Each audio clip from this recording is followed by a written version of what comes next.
안녕하세요. 근육 충전 중인 언니입니다. 여러분, 40대 넘어가면서 몸 여기저기 슬슬 불편해지는 것 다들 경험하고 계시죠? 나이 들어서 그런 거니 어쩔 수 없지 이렇게 생각하고 병원 다니고 영양제 먹기 바빠요. 최근에 제가 잠이나 푹 자보려고 커피를 끊어봤거든요. 그런데 이런 숙면보다 훨씬 더 큰 문제가 있었다는 걸 커피를 끊고 알게 되었어요. 저는 평소 하루 커피 한 두 잔 정도를 마셔왔는데, 잠자는 건 사실 큰 문제는 없어 왔어요. 그런데 역시 마흔 중반 넘어가면서 새벽에 한두 번씩 깨기 시작하더라고요. 몇 년을 그렇게 보내다 보니 자도 잔 것 같지 않고 점점 피곤해졌어요. 몇 년 쌓이니까 이게 점점 심해지더라고요. 게다가 운동을 하면서 몸이 많이 좋아지긴 했는데, 문제는 강도를 높일 때마다 근육 염증 부상을 겪게 됐습니다. 이제는 먹는 거를 바꿔야 되나? 이런 생각을 하게 되더라고요. 그러던 중 최경님의 커피 단식 영상을 보고 도전을 하게 되었습니다. 처음엔 거창한 목표는 없었어요. 잠을 잘 자보고 싶어서 그냥 일주일 정도 해볼까 하는 가벼운 마음으로 시작을 했어요. 제가 커피를 너무 좋아해서 길게 할 생각을 전혀 못했어요. 그런데 이게, 음, 하루하루 지나면서 제가 점점 느끼고 알게 된 거예요. 진짜 그동안 커피가 내 몸을 망치고 있었던 건가? 이런 생각이요. 바로 수분입니다. 저는 숙면할 생각으로 끊었었던 건데 예상치 못하게 수분에 훨씬 더 큰 문제가 있었다는 걸 알게 됐어요. 하루에 열대 번은 넘게 화장실을 갔었는데 커피를 끊고 나니 어떻게 이렇게 바뀔 수 있지 싶게 화장실 가는 횟수가 확 줄어들었어요. 이게 다 내 몸에 있었어야 할 수분인데 그동안 엄청나게 많이 몸 밖으로 나가고 있었던 거예요. 게다가 이게 좀 그런 얘기긴 한데 그래도 건강의 척도를 알 수 있는 중요한 신호라서 솔직하게 공유할게요. 바로 큰 볼일의 색상이 바뀌었어요.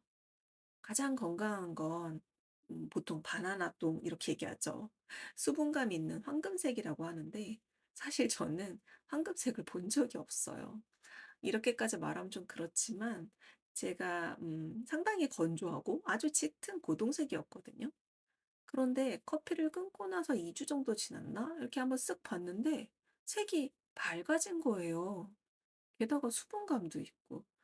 아, 너무 신기하더라고요. 그리고 수분이 올라오면서 확연히 달라진 또 한 가지는 바로 눈이에요. 날이 갈수록 안구 건조증이 심해지던 중이었어요. 안구 건조증 생긴 지는 거의 이제는 10년 가까이 된 것 같아요. 너무 건조해서 깜빡일 때마다 스크래치가 날 것 같은 그 느낌 아시죠? 이것도 나이 탓을 했어요. 눈이 뻑뻑하고 시려서 눈에 넣는 그 약 이런 거 쓰고 히알루론산 먹어서 효과를 좀 잘 보긴 했는데 그럼에도 불구하고 이 근본적인 건조함이 있었죠. 근데 이 증상이 확연히 좋아졌어요. 이렇게 커피를 끊으니 탈수 증상이 많이 좋아지고 몸이 수분을 머금고 있다는 느낌이 나요. 제가 피부가 너무 안 좋다 보니까 이게 막 엄청나게 좋아졌어요. 이렇게까지 말씀드리지 못하지만 제가 봤을 때도 피부의 수분감도 확실히 좀 다릅니다. 커피 카페인이 이뇨작용을 한다는 건 여러분도 들어보셨을 거예요. 저도 알고는 있었죠. 근데 글자로만 알고 있었어요. 30년 가까이 커피를 마시다 보니 내가 탈수인지 아닌지 구분할 기회조차 없었던 거예요. 커피를 끊어보고 나서야, 내 몸이 사막이었구나라는 걸 알게 됐어요. 근본 원인이 있는데 이것도 모르고 이미 몸에서 벌어지는 증상마다 다 제각각 치료를 하느라 병원 다니고 안약 넣고 뭐 먹고 뭐 시술 받고 크림 바르고 이러고 다녔었는데 그 시간과 돈을 쓸 게 아니라 몸에 물이 제대로 들어가면 해결할 수 있었던 거였어요. 겉으로 드러난 증상은 이 정도인데 몸 안은 보이지 않게 노화가 더 빠르게 진행되고 있었지 않았을까요? 좀 아찔하더라고요. 뻑뻑한 내장들이 얼마나 힘들었을까요? 수분이 부족하면 노화나 병의 원인이 될 확률이 훨씬 더 올라가는데 게다가 중년 이후에는 몸의 수분 비율이 낮아지는 거 아시죠? 그래서 더 문제가 된다고 해요. 그러니 여러분도 예방 차원에서라도 한번 고려해 보시면 좋을 것 같아요. 자, 수분 효과는 여기까지 하고 이제 두 번째, 숙면에 관해 말씀드려 볼게요. 원래 제가 좀 잘 자볼까 싶어서 끊었다고 말씀드렸죠. 결론은 맞아요. 숙면에 도움이 됩니다. 커피 단식 첫날은 저녁 8시밖에 안 됐는데도 잠이 막 쏟아지는 거예요. 하루 일과 마치고 이렇게 잠깐 앉아 있었는데 어느새 이렇게 꾹뻑 잠이 들어 있더라고요. 하지만 한 달이 된 지금은 익숙해졌는지 이렇게 일찍 졸린 현상은 없어지고 취침 시간도 이전으로 좀 많이 돌아왔어요. 근데 중요한 건 뭐다? 깨지 않고 푹 잡니다. 이게 숙면이구나. 아, 숙면. 그 느낌. 정말 오랜만에 느껴보는 중이에요. 피로감이 덜하고 몸이 회복되는 데 도움이 되고 있어요. 눈에 보이진 않지만 자는 동안 세포들이 열심히 수선하고 휴식하고 있는 느낌이랄까? 중간에 또 깨지 않으니까 훨씬 편하네요. 이렇게 꾸준히 숙면한다면 앞으로 10년, 20년이 얼마나 달라질까요? 아, 진즉 이렇게 잤다면 동안도 될 수 있지 않았을까 하는 아쉬운 마음이 드네요.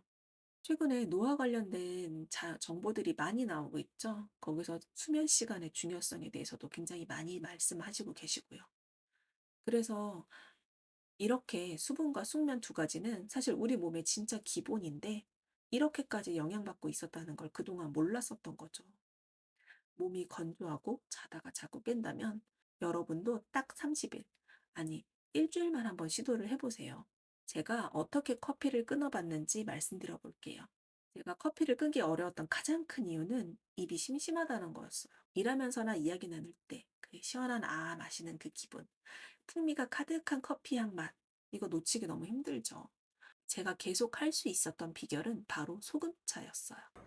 따뜻한 물 500ml에 소금을 타서 마셨는데 이 미량의 짭짤한 맛이 커피 생각을 잠재울 수 있을 만큼 괜찮았어요. 게다가 평소 짜게 먹는 편이 아니라면 부족한 나트륨이나 미네랄을 보충하기도 좋아요. 근데 또 씁쓸한 맛이 아쉽죠. 그래서 제가 선택한 건 쌍화탕이에요. 진하고 씁쓸한 맛과 달달한 맛이 믹스 커피를 좀 대신해 주더라고요. 은근히 매력적이었습니다. 탄산수에 레몬즙을 섞어 마시기도 했어요. 시원하고 상큼한 맛에 입이 심심하지 않고요. 비타민 수분 보충되니까 더 좋고요. 지금은 좀 다른 차들도 마셔보고 싶어져서 결명자 차도 구매를 해봤습니다. 결명자는 눈을 밝게 해줘서 좋대요. 커피 끊을 때 금단 증상도 말씀드려야겠네요. 바로 두통이에요. 카페인은 혈관을 수축시키는 효과가 있어서 이걸 끊으면 혈관이 갑자기 확장이 되면서 뇌로 가는 그 피 양이 급격히 변하고 그래서 두통이 생긴다고 합니다. 저도 처음에 한 2, 3일 정도 두통이 좀 심했어요. 그래서 두통약도 먹고 그랬는데 일주일쯤 지나니까 두통이 사라지고 지금은 괜찮습니다. 커피 단식을 30일간 해보니 100일까지 유지하면 어떻게 될까? 너무 궁금해졌어요. 더 좋아지는 부분이 있을지 한번 살펴보고 그 이후에는 저 평생 안 마실 자신은 없거든요. 그래서 일주일에 한 번이나 뭐 한 달에 한두 번 정도 그렇게 커피를 마시는 패턴으로 가볼까 하는 중이에요. 여러분도 한번 시도해 보시고 몸의 변화를 느껴보시면 좋을 것 같아요. 이 영상이 여러분의 건강한 생활에 도움이 되었으면 좋겠습니다. 유익했다면 좋아요와 구독 부탁드릴게요. 앞으로도 꾸준히 도움이 되는 정보를 전해드리겠습니다. 감사합니다.